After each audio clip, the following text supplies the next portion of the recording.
So hello friends, welcome to Gaurav economic classes. और पिछले lecture में हम लोगों ने क्रेडिट मल्टीप्लायर पढ़ लिया था। क्रेडिट मल्टीप्लायर हम लोगों ने पढ़ लिया। क्रेडिट मल्टीप्लायर बोलिए या मनी मल्टीप्लायर बोल दीजिए, एक ही बात है। ठीक है, क्रेडिट मल्टीप्लायर को हम लोग के से डिनोट करते हैं। के से डिनोट करते हैं और के इज इक्वल टू क्या होता है, 1/CRR। क्या होता है, 1/CRR। मतलब कि CRR और के बीच में, मतलब CRR और मल्टीप्लायर के बीच में इनवर्स रिलेशनशिप होता है। अगर CRR ज़्यादा होगा, CRR बढ़ेगा तो के क्या होगा, कम होगा।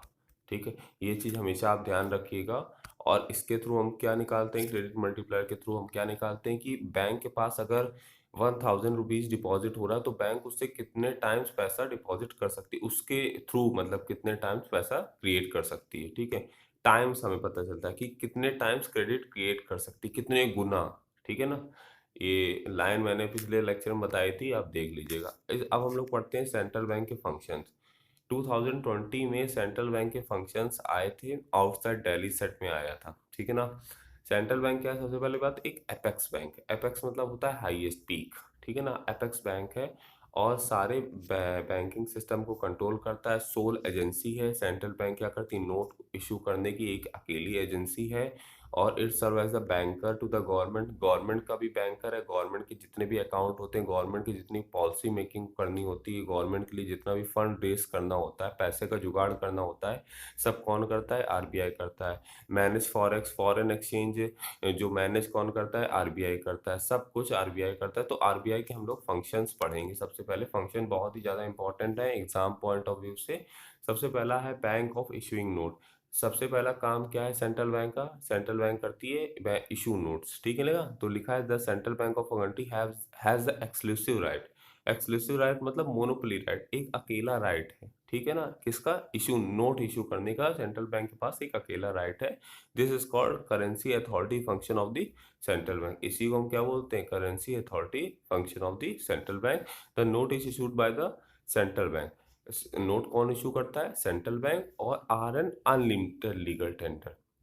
जो नोट आरबीआई इशू करता है वो क्या है, unlimited legal tender. Unlimited legal tender मतलब आप समझते हैं, अनलिमिटेड लीगल टेंडर मतलब कि कोई भी उसे एक्सेप्ट करने से मना नहीं कर सकता। जैसे आप किसी दुकान में गए तो आप अगर 500 का नोट दोगे तो वो लेने से मना नहीं करेगा। ठीक है ना, तो जितने भी नोट होते हैं वो अनलिमिटेड लीगल टेंडर है। और जो जैसे आपने चेक दिया किसी को, चेक के थ्रू आप पेमेंट कर रहे हो, तो वो लिमिटेड लीगल टेंडर है, वो लेने से कोई मना कर सकता है। ठीक है ना, तो जितने भी नोट्स हैं, जितनी भी हमारी करेंसी होती है, वो सारी क्या है, अनलिमिटेड लीगल टेंडर होती है। जितनी भी इंडियन करेंसी, इंडिया में अगर आप कहीं भी जाएंगे तो आपको कोई लेने से मना नहीं कर सकता। ठीक है ना, तो इसलिए जो जो कोई मतलब लेने से मना नहीं कर सकता है, मतलब कि लीगली हर जगह एक्सेप्टेड है वो चीज़, तो उसे हम क्या बोलते हैं, अनलिमिटेड लीगल टेंडर। सेकंड देखिए क्या लिखा है, सेकंड लिखा है banker to the government. Central bank क्या करती है, गवर्नमेंट की बैंकर है। कैसे, देखिए लिखा है central bank is a banker, agent and financial advisor to the government. Banker भी है गवर्नमेंट की, एजेंट भी है गवर्नमेंट की, financial advisor, financial related matter में एडवाइस भी करती है। जैसे कि बैंकर है तो गवर्नमेंट के सारे मैनेज करती है अकाउंट। दूसरी बात, एजेंट है गवर्नमेंट की तो गवर्नमेंट के बिहाफ में बायज और सेल करती है सिक्योरिटी। मैंने ओपन मार्केट ऑपरेशन में आपको, अच्छा अभी नहीं पढ़ाया ओपन मार्केट ऑपरेशन, तो मैं जब पढ़ाऊंगा तब बताऊंगा। गवर्नमेंट की जो सिक्योरिटीज़ होती हैं, जो गवर्नमेंट की कुछ भी फॉरेन सिक्योरिटीज़ हैं, कुछ भी हैं, तो गवर्नमेंट की जैसे बॉन्ड है, ट्रेजरी बिल है, ये सब सिक्योरिटीज़ जो है गवर्नमेंट की, वो कौन बाय और सेल करता है मार्केट में, आरबीआई करती है। ठीक है, सबसे पहली बात, आरबीआई क्या करती है, आरबीआई क्या करती है, गवर्नमेंट के अकाउंट मैनेज करती है। दूसरी बात, आरबीआई क्या करती है, बायज और सेल करती है सिक्योरिटीज ऑफ द गवर्नमेंट। ठीक है, तीसरी बात, गवर्नमेंट के रिगार्डिंग, गवर्नमेंट जो भी जैसे पॉलिसी बना रही, जैसे कि मान लीजिए कोई भी सांसद आदर्श ग्राम योजना बनाया, जनधन योजना बनाया, तो ठीक है, तो जनधन योजना गवर्नमेंट को सपना तो आया नहीं। ठीक है ना, तो जनधन जब योजना गवर्नमेंट को जब सपना आया नहीं, तो गवर्नमेंट किससे इस इन सब चीज़ों की एडवाइस किससे लेती, इन्हीं सब सेंट्रल बैंक से लेती। सेंट्रल बैंक से एडवाइस ली पहले, सेंट्रल बैंक या किसी से भी इकोनॉमिक्स जो होते हैं उनसे एडवाइस ली, और फिर उसके अकॉर्डिंग कितना फंड इसमें लगाना है सब बताते हैं। ठीक है ना, वो फाइनेंशियल एडवाइजर्स पूरा बताते हैं कि हाँ इतना पैसा आपको लगाना है इस योजना में, इससे इतना लोगों को फायदा मिलेगा। बस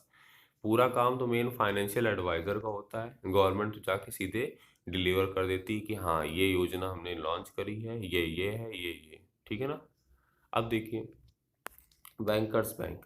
सेंट्रल बैंक क्या है? बैंकर का भी बैंक है, मतलब कॉमर्शियल बैंक का भी बैंक है। As a central bank it has almost the same relation with other bank in the country as a commercial bank has with customer. जैसे कस्टमर का कॉमर्शियल बैंक के पास साथ रिलेशनशिप होता है, जैसे एसबीआई का जैसे हम लोग साथ रिलेशनशिप है, वैसे ही आरबीआई का कॉमर्शियल बैंक के साथ रिलेशनशिप होता है, आरबीआई का वैसे ही एसबीआई के साथ भी रिलेशनशिप होता है। देखिए क्या लिखा है यहाँ, the central bank accept deposit from the commercial bank and offer them loan. सबसे पहली बात, सेंट्रल बैंक भी क्या करती है? सेंट्रल बैंक कॉमर्शियल बैंक से पैसा डिपॉजिट भी कराती है और लोन में भी देती है। जैसे हम लोग नहीं पैसा डिपॉजिट करते हैं बैंकों में जाके और लोन में भी हमें मिल जाता है, तो वैसे ही सेंट्रल बैंक भी पैसा लेती है कॉमर्शियल बैंक से और उनको लोन भी देती है।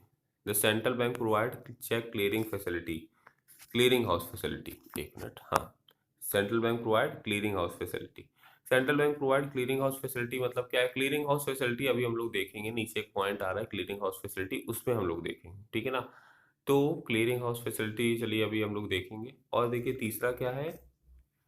तीसरा है इन सुपरवाइजरी रोल। सेंट्रल बैंक क्या करती है? सुपरवाइज करती है, एडवाइज करती है, गाइड करती है किसको? कॉमर्शियल बैंकों की सीआरआर और एसएलआर कम रखें। Compliance, bank show compliance to its directive particularly relating to the CRR SLR. देखिए सीआरआर एसएलआर होता क्या? सबसे पहली बात, सीआरआर मतलब होता है कैश रिजर्व रेशियो और एसएलआर मतलब होता है स्टैट्यूटरी लिक्विडिटी रेशियो, ठीक है। सीआरआर और एसएलआर में मेन ये फर्क होता है, मैं आपको बता देता हूँ सीआरआर और एसएलआर में क्या फर्क होता है। सबसे पहली बात, सीआरआर एसएलआर एक तरीके के रिजर्व है, ठीक है।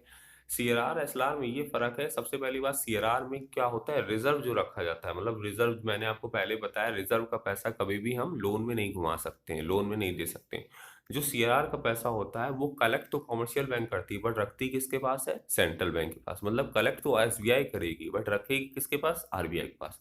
बट एसएलआर को जो पैसा होता है वो कलेक्ट भी कॉमर्शियल बैंक करती है और रखती भी अपने पास ही है। मतलब एसएलआर का पैसा कलेक्ट भी एसबीआई करेगी और रखेगी भी एसबीआई, ठीक है ना। अब देखिए सीआरआर में क्या होता है? रिजर्व हम क्या रख सकते हैं? सिर्फ कैश रख सकते हैं। सीआरआर में सिर्फ हम रिजर्व क्या रख सकते हैं? कैश रख सकते हैं। और एसएलआर में हम सब कुछ रिजर्व रख सकते हैं, गोल्ड भी रख सकते हैं रिजर्व, सिक्योरिटीज भी रख सकते हैं रिजर्व, कैश भी रख सकते हैं रिजर्व, ठीक है ना। तो सीआरआर एसएलआर, मान लीजिए सीआरआर हमारा 10% है, ठीक है, और एसएलआर भी हमारा 10% है। दो होता नहीं है 10%, बट मैंने एक एग्जाम्पल दिया है। तो 10% है, तो मान लीजिए बैंक के पास अगर 1 लाख रुपए डिपॉजिट हुआ है, ठीक है, बैंक के पास अगर 1 लाख रुपए डिपॉजिट हुआ है, उसमें से अगर 10% सीआरआर वो रखे और 10% मान लीजिए एसएलआर रखे। एसएलआर में, एसएलआर जो होता है वो एक तरीके का रिजर्व है। एसएलआर क्या है? रिजर्व है, statutory liquidity ratio, statutory liquidity ratio, ठीक है ना।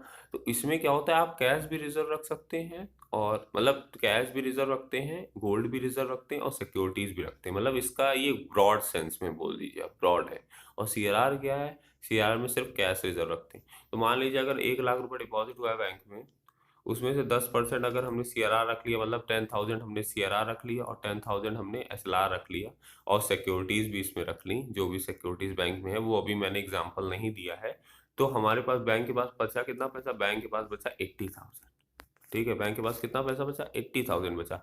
बैंक इस पैसे को लोन में सर्कुलेट करेगी। बैंक 20,000 अपने पास क्या रखेगी? वो रखेगी, रिजर्व रखेगी। क्यों? क्योंकि वो रिजर्व का पैसा है, वो विड्रॉ करने के जब भी कोई इमरजेंसी पर्पस के लिए उसने रखा है, ठीक है ना। और सीआरआर एसएलआर मेंटेन कौन करता है? सीआरआर एसएलआर के रिगार्डिंग गाइड कौन करता है? देखिए होता क्या है, सबसे पहले तो क्या होता था, सेंट्रल बैंक बोलती थी कि सीआरआर एसएलआर इतना रखिए।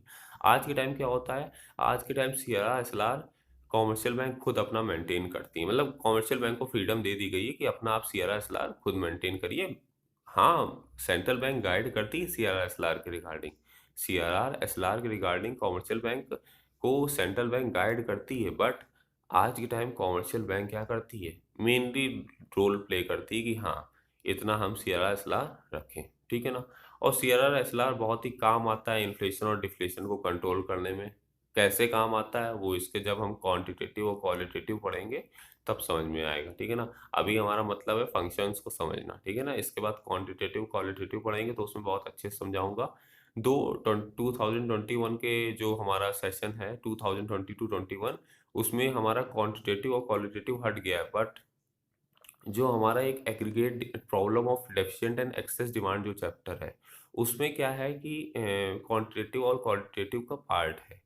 क्वांटिटेटिव और क्वालिटेटिव का पार्ट है। इस चैप्टर से क्वांटिटेटिव क्वालिटेटिव हट गया है, बट उस चैप्टर में क्वांटिटेटिव क्वालिटेटिव का पार्ट है, तो वो नहीं हटा है, तो इसलिए मैं क्वांटिटेटिव क्वालिटेटिव पढ़ाऊंगा। जो इंस्ट्रूमेंट है क्वांटिटेटिव, अभी आपको समझ में आ जाएगा, आपको लग रहा होगा क्या मैं बोल रहा हूँ, ठीक है ना, तो आपको समझ में आ जाएगा। जिनको नहीं समझ में आ रहा है तो उनको समझ में आ जाएगा, ठीक है। अभी अब फंक्शन पढ़ते हैं, आगे की बात बाद में करेंगे। Lender of last resort, lender of last resort मतलब होता है जब जब भी कॉमर्शियल बैंक को कहीं से पैसा नहीं मिलता है तो किसके पास जाएगा? सेंट्रल बैंक के पास। जब आपको कहीं से पैसा नहीं मिलता है तो आप किसके पास जाते हैं? पापा के पास जाते हैं, ठीक है। तो वही बात है कि it means the commercial bank fails to get financial accommodation from anywhere. मतलब जब कभी भी, जब कहीं भी कॉमर्शियल बैंक को कहीं से फाइनेंशियल अकोमोडेशन, पैसे का इंतजाम नहीं हो पाता है कहीं से, तो किसके पास वो जाती है? सेंट्रल बैंक के पास। सेंट्रल बैंक एक क्या है? लास्ट रिजॉर्ट है। Central bank advance loan, central bank क्या करती है? लोन देती है और साथ में सिक्योरिटी रखवाती है। By offering loan to the commercial bank in the situation of emergency the central bank insure. अब देखिए, जब भी कॉमर्शियल बैंक को सेंट्रल बैंक लोन देती है तो ये दिमाग में रखती है बात कि इनको लोन देने से कहीं बैंकिंग सिस्टम सेटबैक ना हो जाए, मतलब कहीं बैंकिंग सिस्टम कोलैप्स ना हो जाए। मतलब कि ऐसी कंडीशन में बैंकों को लोन नहीं देगी कि बैंक पहले ही से बेकार है, बैंक पहले ही से उसकी हालत बेकार हो गई है और फिर हम लोन दे दें। तो सेंट्रल बैंक ये हमेशा ध्यान रखती है कि ऐसी बैंक को लोन दें कि जो वापस भी कर पाए ना, समझ रहे हैं ना, मतलब जो वापस भी कर पाए, जिसका बिजनेस अच्छा चल रहा है। जैसे आज अभी थोड़े टाइम पहले क्या हुआ था, कोविड जब स्टार्ट हुआ था, यस बैंक।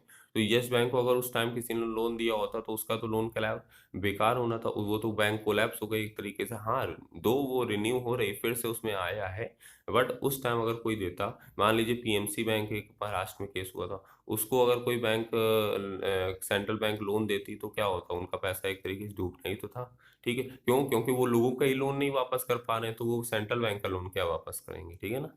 ये चीज समझिए। तो सेंट्रल बैंक जब लोन देती है कॉमर्शियल बैंक को, तो देखती है कि जो कॉमर्शियल बैंक है उसमें कहीं कोई दिक्कत दिक्कत तो नहीं, और मनी मार्केट स्टेबल रहेगा कि नहीं रहेगा। देखिए होता क्या है, जब भी सेंट्रल बैंक लोन देती है कॉमर्शियल बैंक को, तो होता क्या है कि मार्केट में ऑब्वियस सी बात है, जब भी कोई सेंट्रल बैंक कॉमर्शियल बैंक को लोन देगी तो कॉमर्शियल बैंक क्या करेगी? लोन वो पब्लिक को देगी। और जब वो लोन पब्लिक को देगी तो मार्केट में मनी सप्लाई बढ़ेगी कि नहीं बढ़ेगी? तो एसबीआई क्या करेगी? देखिए जैसे मान लीजिए ये है आरबीआई, ये है एसबीआई, ये है पब्लिक, ठीक है। एक मिनट, ये है आरबीआई, ये है एसबीआई, ये है पब्लिक, ठीक है। अब आरबीआई ने क्या करा? आरबीआई ने एसबीआई को लोन दिया, ठीक है। एसबीआई ने क्या करा? वही पैसा पब्लिक को दे दिया। तो जब आरबी एसबीआई ने वो पैसा पब्लिक को दिया तो ऑब्वियस सी बात है मार्केट में मनी सप्लाई बढ़ जाएगी। जब मार्केट में मनी सप्लाई बढ़ जाएगी तो क्या होगा? अगर मान लीजिए पहले ही से मार्केट में मनी सप्लाई ज़्यादा है और अगर एसबीआई ने पैसा दे के और मनी सप्लाई बढ़ा दी, तो ये तो इन्फ्लेशन की सिचुएशन हो गई ना, महंगाई हो गई भाई। एक बात बताइए, अगर मार्केट में पैसे से पहले ही से पैसा अवेलेबल है, पहले ही से पैसा है, ठीक है, और अगर मैं और पैसा डाल देता हूँ मार्केट में, तो क्या होगा? लोगों की इनकम बढ़ेगी, लोगों की इनकम बढ़ेगी, लोगों लोगों की जब इनकम बढ़ेगी तो लोग डिमांड ज़्यादा करेंगे, लोग जब डिमांड ज़्यादा करेंगे तो क्या होगा? इन्फ्लेशन होगा कि नहीं होगा? महंगाई होगी कि नहीं होगी? इन्फ्लेशन मतलब महंगाई, जब चीज़ों का किसी का लगातार प्राइस बढ़ता है। तो वही सेंट्रल बैंक ध्यान देती है कि अगर हम पैसा मार्केट में मनी मार्केट में पैसा लोन में दे रहे हैं तो मार्केट स्टेबल रहे, मतलब एक स्टेबल रहे, ज़्यादा फ्लक्चुएशन ना हो, एक स्टेबल रहे, ऐसा। समझ रहे हैं कि नहीं समझ रहे? ठीक है। Custodian of foreign exchange, custodian of foreign exchange मतलब ये होता है कि अपने पास कस्टोडियन, मतलब सेंट्रल बैंक क्या करती है, फॉरेन एक्सचेंज की क्या है, उसके पास कस्टडी है। Custodian of foreign exchange, custodian of foreign exchange मतलब अपने पास कस्टडी में कौन रखता है फॉरेन एक्सचेंज? सेंट्रल बैंक रखती है। तो वही यहाँ बात लिखी है, central bank is the custodian of foreign exchange reserve, it also exercise manage floating.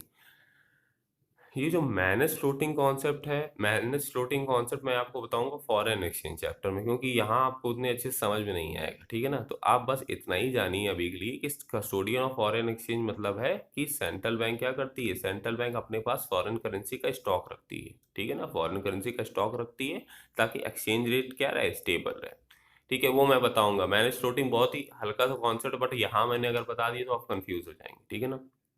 मैं फॉरेन एक्सचेंज चैप्टर बताऊंगा जो I think last second chapter है, ठीक है।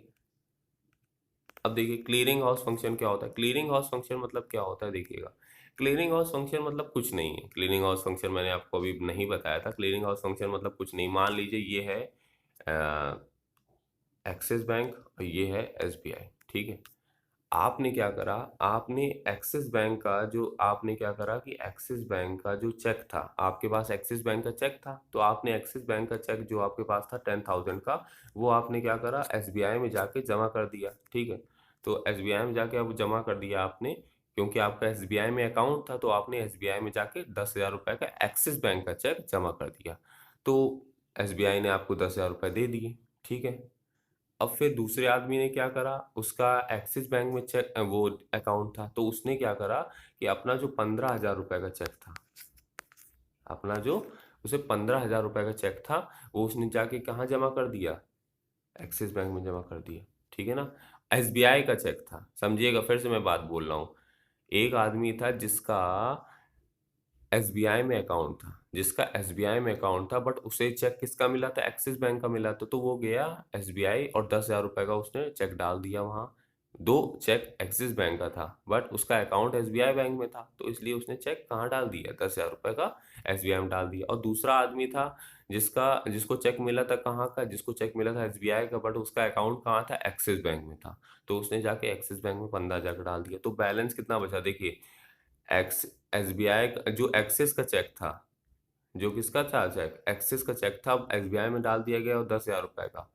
और पेमेंट तो कॉमर्शियल बैंक कर देगी तुरंत, की पेमेंट कस्टमर को करनी है तुरंत कर देगी, बट जो सेटलमेंट होगा उसका अमाउंट का सेटलमेंट, जैसे मान लीजिए एक के एक ने 10,000 रुपए का दिया पैसा और एक ने 15,000 रुपए का दिया, तो ये सेटलमेंट कौन करेगा, ये सेटलमेंट जो भी बैलेंस रह जाएगा 5,000 का सेटलमेंट कौन करेगा, 5,000 का सेटलमेंट आरबीआई करेगी, ठीक है ना। क्लीयरिंग हाउस फंक्शन मतलब होता है जो चेक क्लीयरिंग फैसिलिटी होती है, जैसे कि बैलेंस नहीं, जैसे आप एक किसी बैंक में जाते हैं तो दूसरे बैंक का चेक डिपॉजिट कर दिया जाके, और दूसरे किसी बैंक में गए तो तीसरे बैंक का अकाउंट वहाँ चेक वहाँ डिपॉजिट कर देते हैं, मतलब होते हैं कस्टमर कि क्या करते हैं कि वो जैसे एक बैंक में गए तो उनके पास किसी दूसरे बैंक का चेक आया है, तो वहाँ उन्होंने डिपॉजिट कर दिया, तो उस टाइम क्या होता है, उस टाइम बैंक तो उन्हें पेमेंट कर देगी, बट बैंक किससे वसूलेगी, जाके बैंक वसूलती है जाके उसी कॉमर्शियल बैंक से जिसका उन्होंने चेक का पेमेंट करा है, ठीक है ना।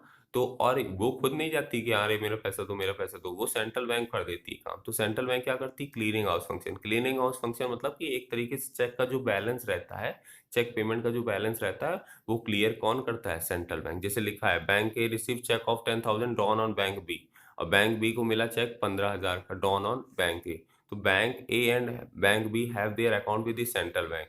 भाई एक बात बताइए, सारे बैंकों का अकाउंट कहाँ होता है, सेंट्रल बैंक का। सेंट्रल बैंक के पास तो cheque of both the bank are clear through their account with the central bank. तो क्या करेगी सेंट्रल बैंक, दोनों का चेक क्लियर कर देगी, दोनों का जो बैलेंस है वो क्लियर कर देगी। जिसको एक्स्ट्रा चाहिए है, मतलब मान लीजिए एक बैंक के पास 10,000 का आया, एक के पास 15,000 का आया, तो जिसको 5,000 एक्स्ट्रा देने होंगे वो अपनी तरफ से वो दे देगी, और सेंटर कॉमर्शियल बैंक से बात कर लेगी कि हाँ ये मैंने आपका कैश ट्रांसफर कर दिया है, आपको दिक्कत लेने की कोई ज़रूरत नहीं। एक तरीके से चेक की क्लीयरिंग होती है, एक तरीके से बैलेंस का जो क्लीयरिंग होती है, मतलब नहीं, मतलब कि आपने मान लीजिए आपने किसी को 10,000 दे दिया, उसने आपको 15,000 दे दिया, तो आपको बाद में उसे 5,000 देना पड़ेगा।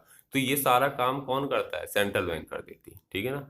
और control of credit, control of credit मतलब यहाँ ये है कि देखिए एक बात समझिएगा, एक होता है इन्फ्लेशन, एक होता है डिफ्लेशन।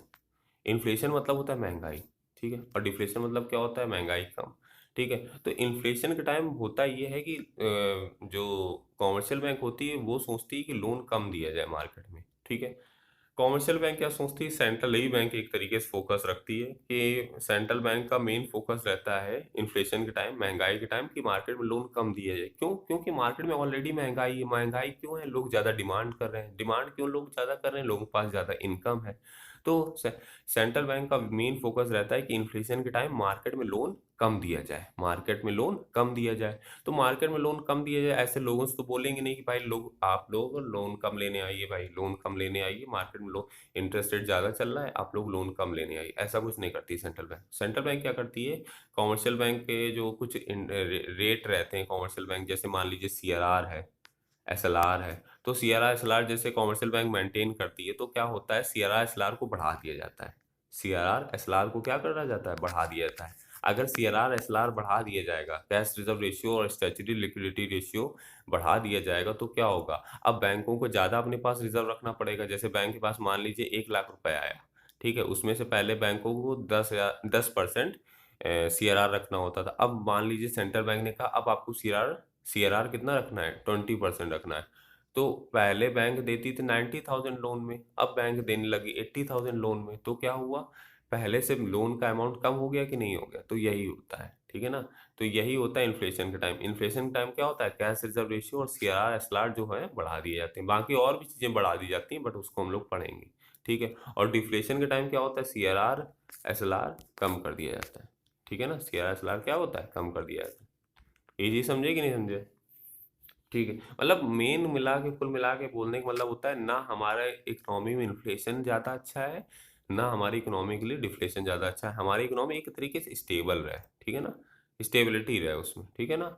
ये चीज़ है, ये आप समझ गए होंगे कि क्या मैं बोलना चाह रहा था। कंट्रोल ऑफ क्रेडिट में यही है कि कंट्रोल कैसे क्रेडिट को करा जाए। कंट्रोल क्रेडिट तभी होगा जब बैंक अपने पास रिजर्व ज़्यादा रखेंगी और लोन कम देंगी। और रिजर्व कैसे ज़्यादा रखेंगे, जब उनका CRR का परसेंटेज बढ़ा दिया जाएगा, तो at the time of inflation CRR increase कर दिया जाता है, SLR भी इंक्रीज कर दिया जाता है। क्यों? क्योंकि अब वो रिजर्व ज़्यादा रखेंगे, लोन कम दे पाएंगे। और डिफ्लेशन के टाइम CRR SLR कम कर दिया जाता है, अब वो रिजर्व कम रखेंगे, लोन ज़्यादा देंगे, ठीक है ना, ताकि हमारी GDP स्टेबल रहे, ठीक है। सेंट्रल बैंक और कमर्शियल बैंक के कुछ फंक्शंस हैं, इनको आप पढ़िएगा। इसके बाद का नेक्स्ट लेक्चर में ध्यान से पढ़िएगा। कोई नहीं आता तो आप मुझसे पूछ सकते हैं, ठीक है। Thank you very much, keep watching Gaurav economic classes.